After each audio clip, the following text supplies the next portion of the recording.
हर्ष महाजन ने भारतीय जनता पार्टी की जो राष्ट्रीय नेतृत्व है उसको ये आश्वासन देके कि मैं सरकार को गिरा दूंगा, टॉपल कर दूंगा, अपना टिकट मैनेज किया राज्यसभा का और राज्यसभा के हमारी जो दल बदलू हैं उनके सहयोग से राज्यसभा के सदस्य निर्वाचित हुए।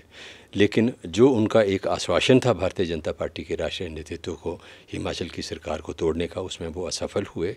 और उसके बाद जैसे भारतीय जनता पार्टी के तमाम नेता कह रहे थे कि जो उपचुनाव हो रहे हैं 6 विधानसभा सीटों के ऊपर, इसके बाद कांग्रेस की सरकार गिर जाएगी, तोड़ दी जाएगी।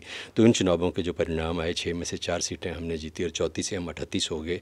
तो स्पष्ट हो गया कि हिमाचल प्रदेश में कांग्रेस पार्टी की सरकार जो है वो अब मजबूत स्थिति में है, बहुमत में है और भारतीय जनता पार्टी का कोई भी षड्यंत्र जो है वो इसमें कामयाब होने वाला नहीं है, सफल होने वाला नहीं है। तो इसलिए इसी फ्रस्ट्रेशन में हर्ष महाजन जो है वो इस तरह की बयानबाजी जो है वो कर रहे हैं। और ये मैं समझता हूँ कि भारतीय जनता पार्टी का जो असली चेहरा है, असली रूप है, उसी को परिलक्षित कर रहा है। लेकिन एक चीज़ स्पष्ट तौर पर कह देता हूँ कि अब सरकारें तोड़ने का और सरकारें टॉपल करने का दौर जो है इस देश के अंदर समाप्त हो गया। केंद्र सरकार अब इस स्थिति में नहीं है कि किसी प्रदेश की चुनी हुई सरकार में को तोड़कर वहाँ राष्ट्रपति का शासन लगा सके, क्योंकि केंद्र में मोदी के नेतृत्व में एक बैसाखियों के सहारे चलने वाली कमज़ोर सरकार है और देश के अंदर आज के समय में एक मजबूत विपक्ष है जो सरकार को नकेल डालने में पूरी तरह से सक्षम है।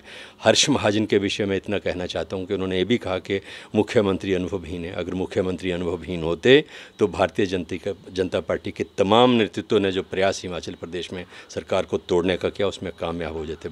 वास्तविकता ये है कि मुख्यमंत्री के जो राजनीतिक धोबी पटके हैं उनसे भारतीय जनता पार्टी जो है वो परेशान है, दुखी है।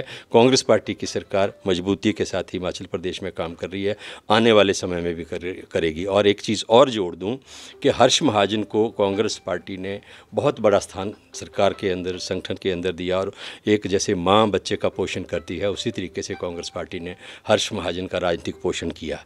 लेकिन उन्होंने जो कांग्रेस पार्टी है जिसने एक बच्चे की तरह माँ के तौर पर उसका पोषण किया, उसकी पीठ में छुरा घोंपा। और भाजपाइयों को मैं कहना चाहता हूँ कि एक कहावत है हमारे यहाँ कि जो माँ का नहीं हुआ वो मासी का कभी नहीं होगा। तो हर्ष महाजन जहाँ भी हैं वहाँ वो डिस्टर्ब करेंगे। और ये जो हर्ष महाजन जो हैं वो तो सत्ता के सौदागर हैं। इन्होंने जो खेल हिमाचल प्रदेश में खेलने का प्रयास किया उसमें असफल हुए हैं और जितनी मर्जी कोशिश करें, प्रयास करें, अब सुखविंदर सिंह सुक्खू के नेतृत्व में कांग्रेस पार्टी की सरकार मजबूती के साथ काम करेगी। और जो 3 और उपचुनाव हो रहे हैं ये भी हम जीतेंगे और इनको जीतने के बाद हमारी सरकार और मुख्यमंत्री का नेतृत्व और मजबूत होकर उभरेंगे।